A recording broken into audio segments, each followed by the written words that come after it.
shake! Gusto mo ba ng pera? Kung gusto mo ng pera, wala ako nun. Kala mo naman makapagtanong kung gusto mo ng pera, kala mo may pa-promo kami dito. Ay, pero abang-abang ka lang, malay mo, 'di ba? Magkapera ka dito sa Love Radio. Pero eto kabisyo Speaking of pera, malamang sa malamang, alam mo naman yung ibang mga projects ng ating gobyerno, katulad na lang ng Department of Social Welfare and Development. Eto nga yung Pantawid Pamilyang Pilipino Program, na kung saan merong payouts para sa mga benepisyaryo nito. Pero eto na nga ang naganap. Imbis na meron talagang matatanggap, hindi pala makakatanggap. Bakit? Kasi budol. Hindi yung mismong project kundi yung posting sa social media. Sa Facebook in particular, mali yung excuse me po. Daming plema. Wait lang. Ulitin natin. Nakakaiyan, dami mga DJs dito sa paligid ko. Nakita live yung paglunok ko ng plema ko. Anyway, going back to our topic, kabisyo yun nga, hindi naman budol yung mismong program. Ang budol ay yung posting sa social media na ipinapakalat ng mga kung sino-sinong tao, kaya wag po kayong maniniwala sa mga posting na makikita nyo basta-basta sa social media. Tingnan nyo pong maigi kung legit yung mismong account na nag-post.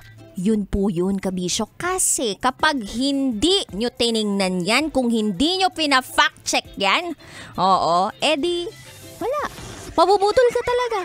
Marami dyan mga funny, as in, funny walain.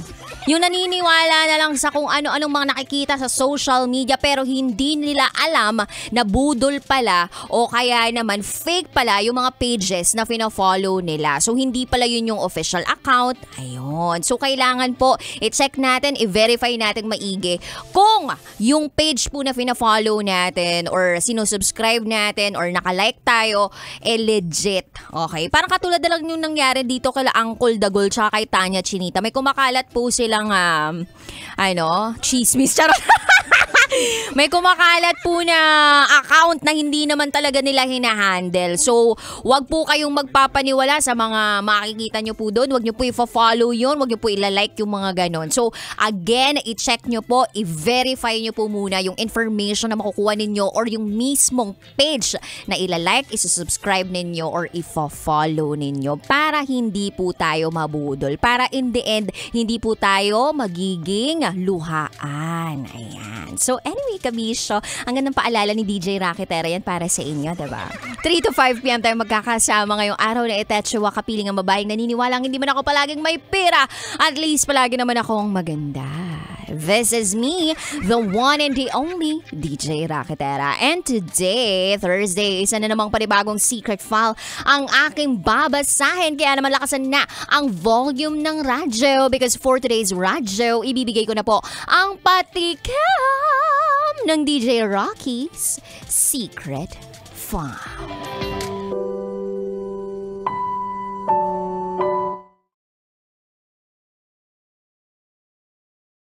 Nagseselos ako sa babaeng katrabaho ng jowa ko. Bakit ba nagseselos? Insecure ba ang jowa or binibigyan talaga ng dahilan para magselos? Abangan niyo po yan sa aking pagbabalik. Kasama niyo po si DJ Rocky and you are listening here sa stasyong number 1 sa mga pet malunggumapang sa kakalsadahan.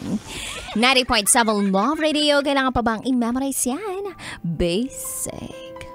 Up next is DJ Rocky's Secret File. Sinira ng tatay ko ang pagkababae ko. Siya! May secret affair kami ng office mate ko. Hindi ko matigilan kasi sobrang galing niya sa Rocky's Secret Files. Secret Files. It's the kind of bleep you never knew existed. Kunwari inosente, pero boy naman pala. Rocky's Secret Files. Secret Files. Kailangan pa bang i-memorize yan? Love Radio. Basic!